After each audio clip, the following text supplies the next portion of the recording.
All right, let's continue on. So for question 13, and as I said in class, when we're doing percents, I always go to 10% first. So 10% of 220, you shift the decimal one place to the left, and there's 10%. So double that, 10% plus 10% will equal 20%. So that would be 44 is 20% of $220. And then if I know 10%, I know 5%, because 10% is double that 5. Or if we take half of 10%, it'll give us 5%. So half of 22 is 11. And now I can figure out 25% because I just add these together. So that'll give me 55. 1%, you shift the decimal 2 places to the left. So that'll be $2.20. And if I know 1%, then I know a half of percent because I just take half of that.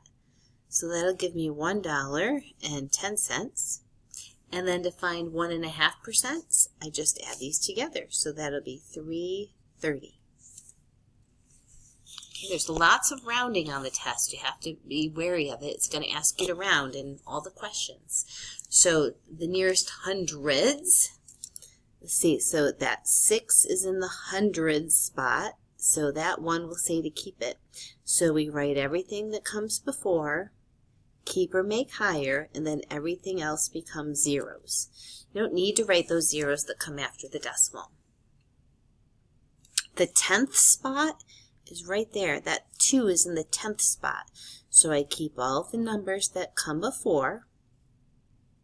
Keep or make higher, that 9 says to make higher. So there's the number rounded to the tenths. If you want to write the zeros there, you can. Hundredths is that 9. Okay, so we write the numbers that come before.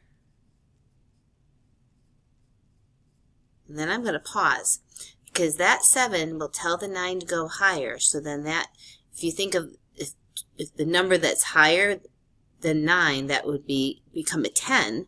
So the 29 would become 30. Right? I want to make that 29 one higher. So that would be a 0, and then we would add the 1 there. So that it would come out to be a 30 after the decimal. And the 10 spot, that 1 is in the 10 spot. So we're going to write what comes before.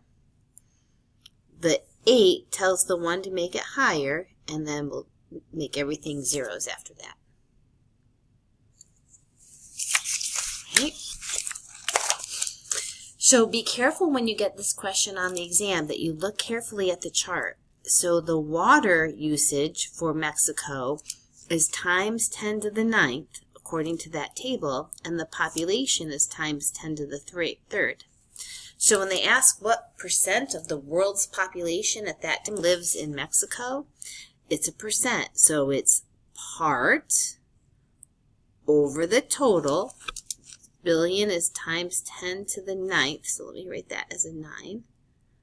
Part over total times 100. Okay, part over total times 100. And if you pop that into your calculator, you're going to get 1.6%.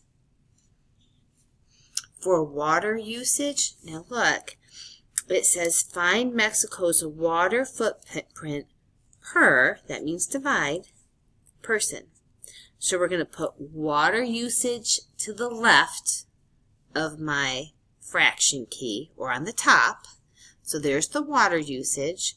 And on the bottom, which comes to the right of that fraction line, is the number of people. It's not a percent, so we don't need times 100. So if you pop this into your calculator, into your fraction key, you get 1,907.97 cubic meters of water per person. So letter C will be the best answer that's closest to that if you round. All right, I filled in all these definitions. There's no need for a big explanation. These are all in your notes. So definitely put those to memory. for question 18, this says how many times more. So we need the big number on the top and the little number on the bottom.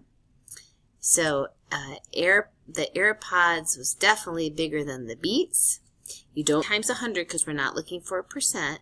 So this is what my calculator gave me, and then we have to round it to the nearest tenth. So that 0 goes higher because of the 9. And this is times more. You don't need the percent symbol. Here they ask for a percent. So it's part over total times 100.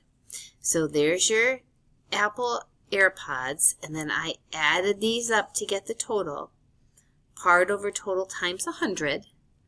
This is my answer that I got on my calculator, and to the nearest tenth, we're going to keep that 2.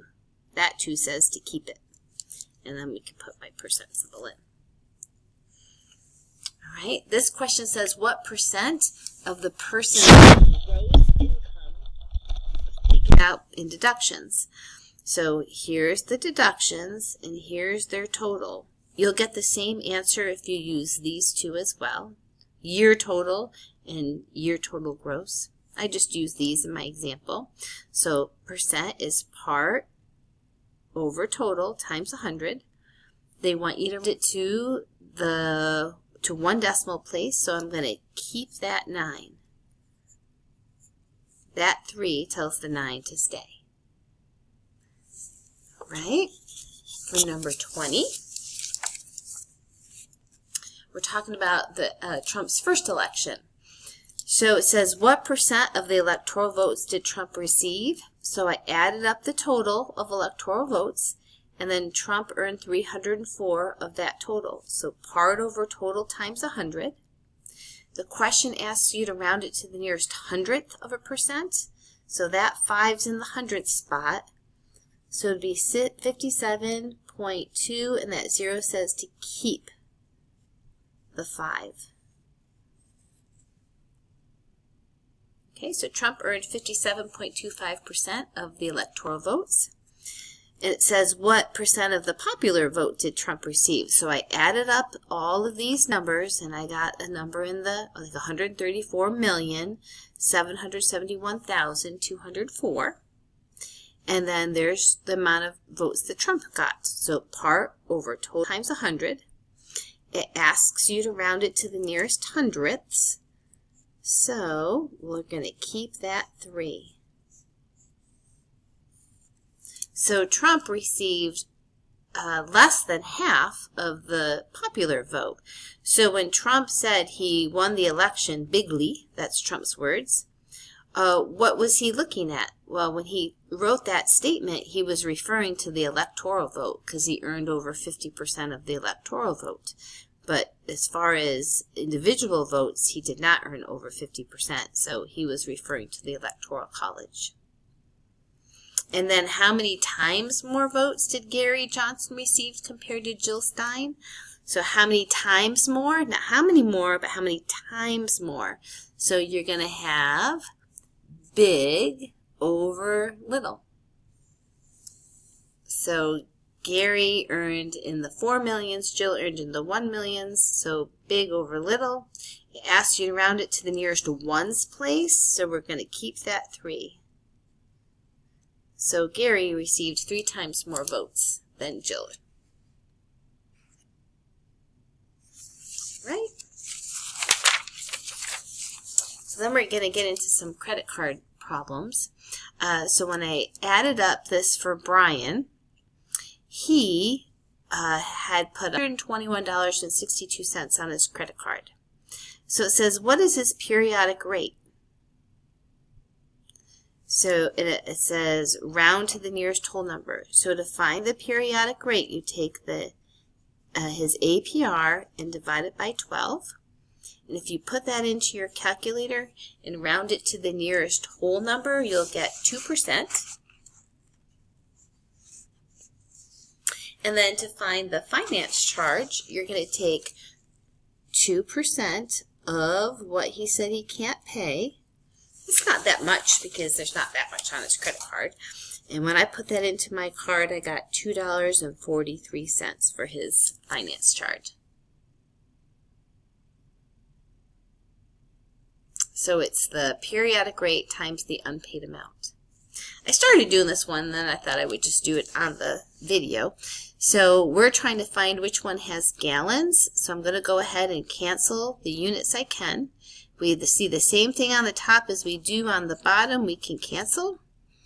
This is gallon over quarts. That's not what we're looking for. Okay, so quarts cancels, cups cancels, ounces cancel, but then we have grams, so that's not it. We just want plain old gallons.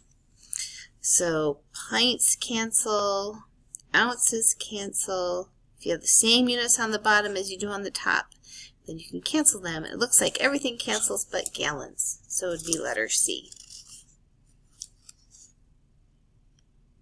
Let's see what D comes out to be. So tablespoons cancel, cups cancel, quarts cancel, but you have gallons over teaspoons. So that's not just plain old gallons. So I went ahead and worked through this one. So this is John's credit card statement, and he can only pay the $25. So they said, what was the unpaid debt to this bank? So you take the amount that he charged and you take away the 25, and that gives you how much is left on credit card. It's going to get a finance fee. He has pretty decent credit, so this is his APR, but to find his periodic rate, you divide it by 12. Periodic rate is the same thing as the monthly rate. It says don't round, so I wrote the whole thing out. And then to find the finance fee, you just put that percent into your calculator times the unpaid amount. I haven't done that yet, so I'm going to put it in. So I'm on my phone. I have a calculator at home. So 1.5825% times $1,572.36. Looks like he's going to owe $24.88. It asks you to round it to the nearest cent, so that's 2 decimals. So $24.88 is what he's going to owe. Kind of sad. He paid $25, so really only 12 cents goes towards that final balance. He paid $25, but got charged $24.88 as a result. All right, what are the units that are the result of this calculation? So it looks like I can cancel miles. I can cancel hours. I can cancel minutes. Looks like I'll have feet on the top and seconds on the bottom. So that looks like D. And then I pop these numbers into my calculator, and I got 73.3 repeat. So that would be feet per second. It didn't say what to round to, so I just left it with that little bar. That means the 3 repeats.